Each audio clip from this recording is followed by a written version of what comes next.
समस्त को स्वागत। आज आमर परम सौभाग्य आज आम ओडिया साहित्य को एक नूतन दिशा देवा जाऊचु जहा कौनसी कालरू कौनसी कारणवशत लुचि आसी आमर तो वर्तमान गोटे छुआ रोची आउ प्रायतः बापा माँ पाखे रोना गाँव में अवहेलित अवस्था रोचंती आमे जो शुणुलु छुआ बेले गल्प सी प्राय उभे गलानी। तेबे आज आम जयपुर साहित्य परिवार तरफ एक नुआ विषय समाज को उपहार देवा जाऊछु जहा होची आईमा कहानी। आउ एथिरे आमे आज एक रोमांचकर कहानी सुनिबा जणे 86 वर्षिया वृद्धांक ठारू। तेबे आसंतु तांको सह परिचित हवा। आम सहयोग पई जणे शिक्षयित्री अछंती से आमको आजिर कार्यक्रम को वृद्धि करबा हबे। मैडम स्वागतम। आपण उपस्थापना आरंभ करंतु। नमस्कार। आज जयपुर साहित्य परिवार समस्त कर्मकर्ता को मोर धन्यवाद।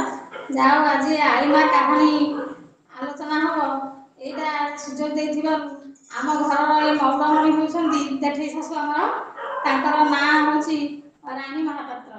तेणु से आम आईमा कहानी के आगे बारे साहय करेंगे। आईमा कहानी के नातुणी को कहे परिचय प्रदान कर गाँव टी हूँ प्रहराजपुर। अपने कार्यक्रम को आगे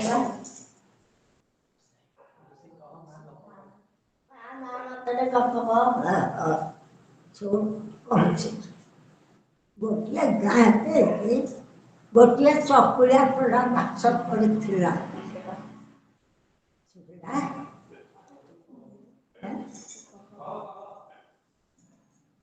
तार 7टी झील थे।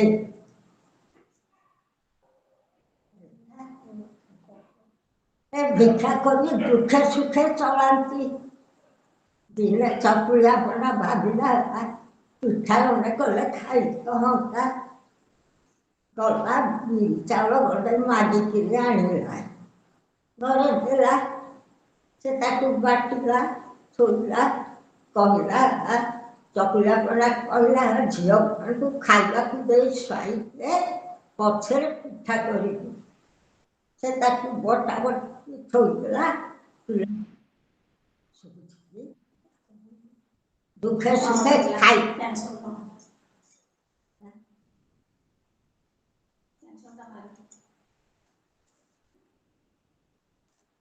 ठीक है कोंदु कोंदु सुबुजी।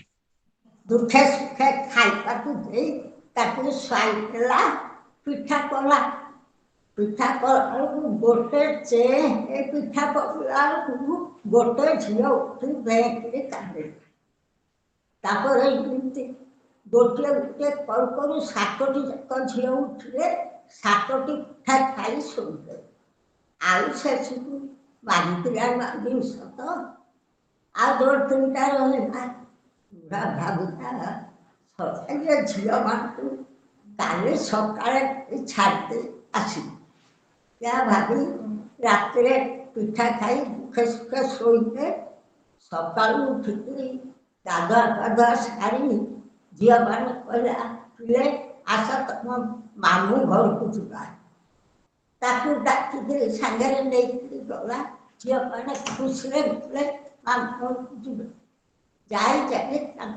बुले बुले बहुत बाट नहीं गोटे बर गछ मूले बसे बर गछ मूले बस पिला को शोष है पिले कहते बापा पा पीबू ताले गछ मूले बसी था मुझे अल्प दूर पानी अच्छी आसी बापा कही पिला को बसनी गला गल आउ फेर पिला बस बस राति है आ कौन करें से बर गछ उपरक उठ बर गछ डाले 7टी जाक झील बस कांदार लगी चकुलिया पड़ा घर से गीत बोलती भगवान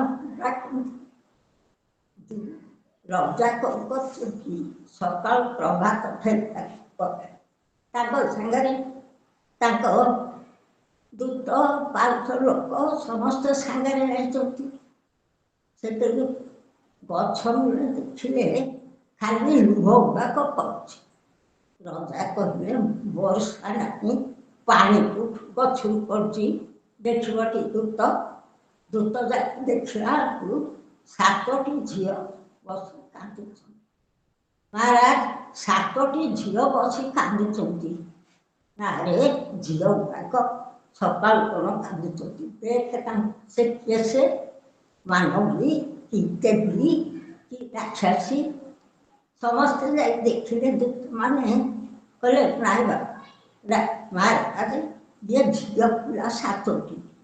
ନା ଦେଖ ସେ ମୋ ଯୋଗ୍ୟ ହେଉଛନ୍ତି, ତାହେଲେ ହାତ ଧରିକିରି ଆଣ। ନାଇଁ ଦେବ ତମ ଯୋଗ୍ୟ, ତାହେଲେ ଚୁଟି ଧରିକି ଆଣ। ଦେଖିଲେ ମହାରାଜ ତମରି ଯୋଗ୍ୟ ହେବେ, ନା ତାଙ୍କୁ ହାତ ଧରି ସମ୍ମାନ ସହିତ ତଳକୁ ଆଣ। ଦୂତ ଗଲେ ସମ୍ମାନ ସହିତ ହାତ ଧରି ତଳକୁ ଆଣିଲେ। ତାଙ୍କୁ ସବୁ ପଚାରିଲେ ତମେ କାହିଁକି ଏଠି ବସିଛ, କାନ୍ଦୁଛ ଗଛରେ?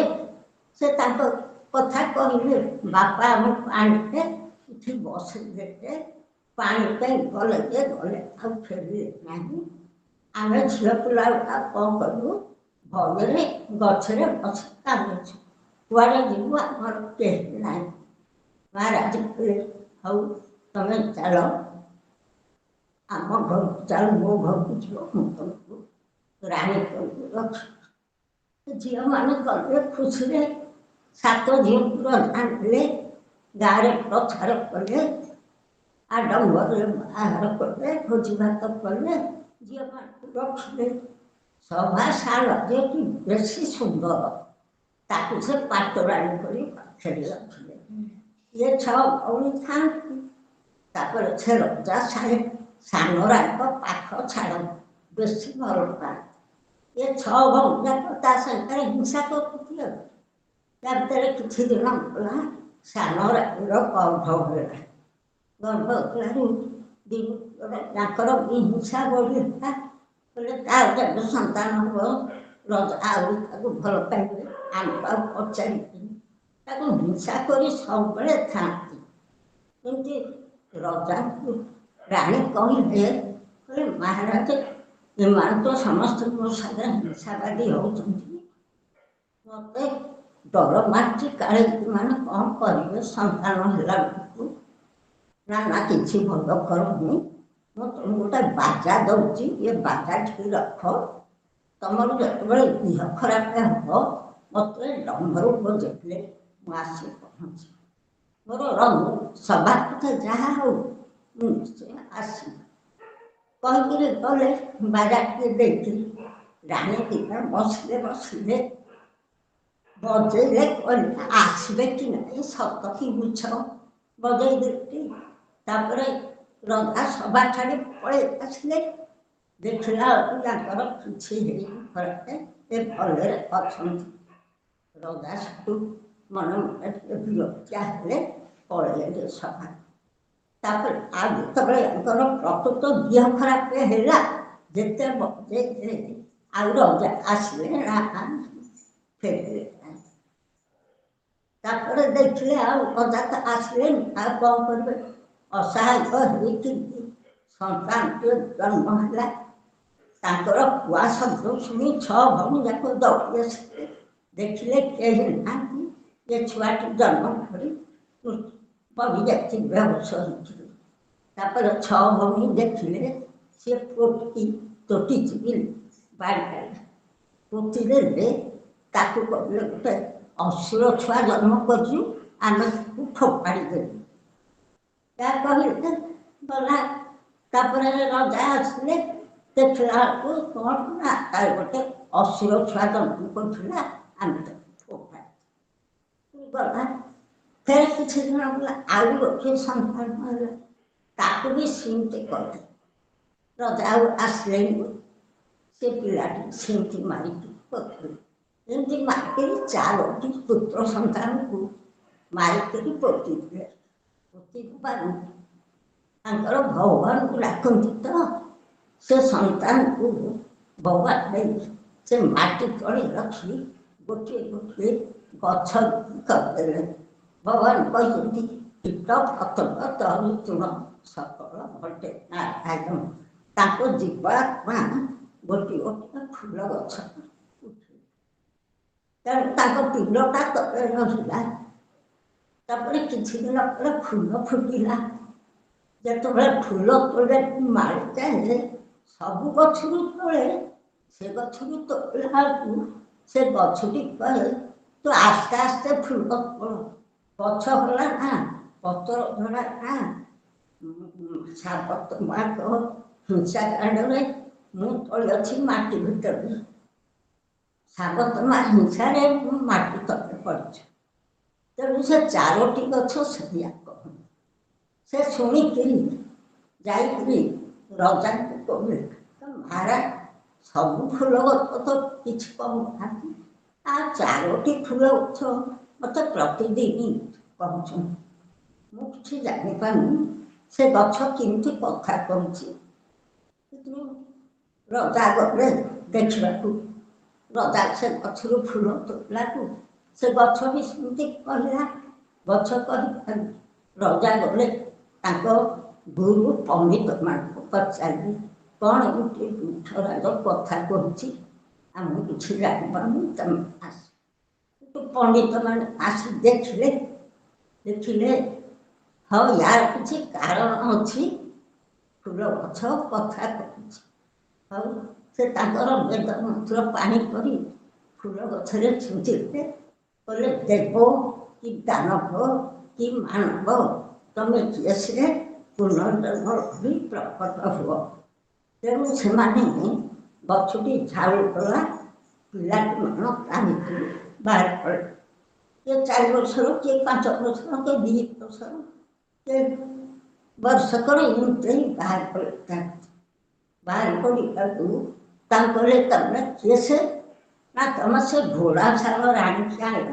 ତାକୁ ଘୋଡ଼ା ଛାଳରେ ରଖିଥିଲେ ସାନ ରାଣିକି ସନ୍ତାନ ମରିପାରେ, ତେଣୁ ଘୋଡ଼ା ଛାଲ ରାଣିକି ଆଣ ଆମେ କହିବୁ। ସେ ଘୋଡ଼ା ଛାଲ ରାଣିକି ଆସିଲେ ଯେ 4ଟି ଯାକ ପିଲା ମା ମା ମା କହିକି ସେ କିଏ କାଠ ହେଲା, କିଏ ପିଠିଟା ପିଲା, କିଏ କ୍ଷୀର ଖାଇଲା, କିଏ ମୁହଁରେ ଚୁମନ ଦେଲା, ଏମିତି 4 ପୁଅ ଯାକ ଘେରିଗଲେ। ମା ଲୋ ମା ଲୋ ମା ଲୋ, ମା ପିଢ଼ି କିଏ ହବ ଲୋକ। ଏହା କହିକି ଯେତେବେଳେ ଜାକି ପକେଇଲା ବଡ଼ ପୁଅ, ସେତେବେଳେ ରଜା କହିଲେ ଏ କି ଦୃଶ୍ୟ, ଏ କି କଥା, ଏ କାହାଣୀ କ'ଣ ନା ସେ ରାଣୀ ଘୋଡ଼ା ଛାଲ ରାଣୀ କହିଲେ ମୁଁ ମଣିଷ ତ ଜନ୍ମ କରି ବେହୋସ ହୋଇଯାଏ, ମୋ ପିଲାମାନଙ୍କୁ ନେଇ ଯାଇକିରି ମୋତେ କହନ୍ତି ରାକ୍ଷସ ପିଲା, ବିରାଡ଼ି ପିଲା, କୁକୁର ପିଲା ଏମିତି ଜନ୍ମ କରୁଛି ବୋଲି। ଆଉ ତମେ ତ ଆସିଲନି, ମୋ ଭଉଣୀମାନେ ଏମିତି କରୁଛନ୍ତି। ସେ ରଜା ଯେମିତି କଥା ଶୁଣିଲେ ଗାଁରେ ଚହଳ ହେଇଗଲା, ଗହଳ ହେଇଗଲା। ରଜାଙ୍କର 4 ପୁଅ 6 ରାଣୀ ମାରିକିରି ପୋତିଛନ୍ତି। ସମସ୍ତେ ହେଲେ ଗାଁ ଲୋକ ସମସ୍ତେ ବେଢ଼ି ଆସିଲେ, କହିଲେ କ'ଣ ହେଲା, ରଜାଙ୍କର 4 ପୁଅ ତାଙ୍କୁ ମାରିକିରି ପୋତିଛନ୍ତି। ଏହା କହିକି ସମସ୍ତେ ଯେତେବେଳେ ଦୌଡ଼ି ଦୌଡ଼ିକିରି ଆସିଲେ, ରାଣୀମାନେ 6 ରାଣୀ ଯାକ ଶୁଣିକିରି କହିଲେ କ'ଣ କରିବା, ରଜା ତ ଆମକୁ ମାରି ପୋତିବେ, ଆମେ ଆଉ କ'ଣ କରିବା, ଚାଲ ସମସ୍ତେ ବିଷ ଖାଇ ମରିବା। 6 ଭଉଣୀ ଯାକ ରଜା ଫେରିକିରି ଘରକୁ ବେଳକୁ 6 ଭଉଣୀ ଯାକ ବିଷ ଖାଇ ମରିଛନ୍ତି। ରଜା ଆସି ଦେଖିଲା ବେଳକୁ ରାଗିକିରି ରାଣୀ ସମ୍ମାନ ସହିତ ରାଣୀ ପୁଅ ତାଙ୍କ ସବୁ ଶୁଦ୍ଧ ସ୍ନାନ କରିଦେଇଥିଲେ, ସବୁ ସାଙ୍ଗରେ ନେଇକିରି ଗଲେ। ରାଣୀ ଦେଖିଲେ, ରଜା ଦେଖିଲା ବେଳକୁ 6 ରାଣୀ ଯାକ ମରିଛନ୍ତି। ଆଉ କ'ଣ କରିବେ, କିଛି ନ କହିକି ଗାଁରେ ସବୁ ଆନନ୍ଦମୟ ଉତ୍ସବ କଲେ, ଭୋଜି ଭାତ କଲେ। 4 ପୁଅଙ୍କୁ ଧରି ରଜା ରାଜୁତି କଲେ, ଆଉ 6 ରାଣୀ ଯାକ ମରିଲେ। ସେ ରାଜ୍ୟ ସୁଖରେ ଚଳିଲା। ରଜା ଭଲରେ ରାଜ୍ୟ ଚଳେଇଲେ, ଭଗବାନଙ୍କ ଆଶୀର୍ବାଦ କଲେ। ତାର ଇଷ୍ଟ ଦେବୀ, ରଜାମାନେ ଇଷ୍ଟ ଦେବୀକି ପୂଜା କରନ୍ତି। ସେ ଇଷ୍ଟ ଦେବୀ କହିଲେ ଦେଖେ, ରାଜବଂଶର ମର୍ଯ୍ୟାଦା ରକ୍ଷା ପାଇଁ ତୋ ପିଲାମାନଙ୍କୁ ମୁଁ ବଞ୍ଚେଇକି ରଖିଥିଲି। ତୋ ରାଜବଂଶର ମର୍ଯ୍ୟାଦା ରଖିବା ପାଇଁ ତୁ ମୋତେ ସବୁବେଳେ ପୂଜା କରୁଛୁ। ମୁଁ ରାଜବଂଶର ମର୍ଯ୍ୟାଦା ରଖିବା ପାଇଁ ତୋ ପିଲାମାନଙ୍କୁ ବଞ୍ଚେଇକି ରଖିଛି। ଆଉ ତୁ ଆନନ୍ଦରେ ରାଜୁତି କର, ପିଲାମାନଙ୍କୁ ଭଲରେ ରଖ, ସମସ୍ତେ ଧନଧର ବୀରବର ସମସ୍ତେ ପରାକ୍ରମୀ ହେବେ। ଏ କହିକରି ରଜା ସୁଖରେ ରହିଲେ, ଭଲରେ ଦେଶ ପାଳିଲେ। ମୋ କଥାଟି ସରିଲା, ଫୁଲ ଗଛଟି ମରିଲା। ହଇରେ ଫୁଲ ଗଛ କାହିଁକି ମରିଲା? ତତେ ମାଳି ପାଣି ଦେଲା। ହଇରେ ମାଳି କାହିଁ ପାଣି ଦେଲୁନି? ନା ମୋ ପୁଅ କାନ୍ଦିଲା। ହଇରେ ପୁଅ କାହିଁ କାନ୍ଦିଲୁ? ନା ଧୂଳିଆ ଧୂଳିଆ କାମୁଡ଼ି। ହଇରେ ଜନ୍ଦା କାହିଁ କାମୁଡ଼ିଲୁ? ନା ମୁଁ ଧୂଳିରେ ଖାଏ, କଳ ମାଂସ ଦେଖିଲେ ଧୂଳିରେ ଖାଏ। ସବୁ ମୋ କଥାଟି ସରିଲା, ମରିଲା। ଜଗନ୍ନାଥ। ବହୁତ ବହୁତ ଧନ୍ୟବାଦ, ବହୁତ ସୁନ୍ଦର କହିଲେ। ଓଡିଆ ସାହିତ୍ୟରେ ଆପଣ ନିଶ୍ଚିତ ଭାବେ ଆକୁ ଗୋଟେ ଅବଦାନ ସ୍ୱରୂପ ଦେଖାଯିବ। ଆଉ ଆପଣ ଏମିତି ସୁଖରେ ଥାଆନ୍ତୁ, ସବୁବେଳେ ଖୁସିରେ ରୁହନ୍ତୁ, ଆଉ ସମାଜର ଏମିତି ମଙ୍ଗଳ କରିଥାନ୍ତୁ। ମୋ କଥାଟି ସରିଲା, ଫୁଲ ଗଛଟି ମରିଲା। ଗପ ପରେ ଆଉ ଗୋଟେ ଗପ, ଏମିତି ଗପର ଫଉଆରା ଏମିତି ଜୟପୁର ସାହିତ୍ୟ ପରିବାର ତରଫରୁ ଚାଲି ରହୁଥିବ। ତେବେ ଆଜିର କାର୍ଯ୍ୟକ୍ରମରେ ସହଯୋଗ ପାଇଁ ପାର୍ବତୀ ମହାପାତ୍ର, ତାଙ୍କ ସୁପୁତ୍ର ତଥା ଅଙ୍କିତା ତଥା ରାଣୀ ମହାପାତ୍ର ମ୍ୟାଡାମ ପରରାଜପୁରରୁ ସମସ୍ତଙ୍କ ନିକଟରେ କୃତଜ୍ଞତା ଜ୍ଞାପନ କରୁଛୁ, ତଥା ସେମାନଙ୍କ ସୁଖ ସମୃଦ୍ଧି କାମନା କରି ଆଜିର କାର୍ଯ୍ୟକ୍ରମଟି ଏଇଠି ସାରିଛୁ। ବନ୍ଦେ ଉତ୍କଳ ଜନନୀ, ଜୟ ଜଗନ୍ନାଥ। ଆଉ ଗୋଟେ ସୁଶୀଳ କଥା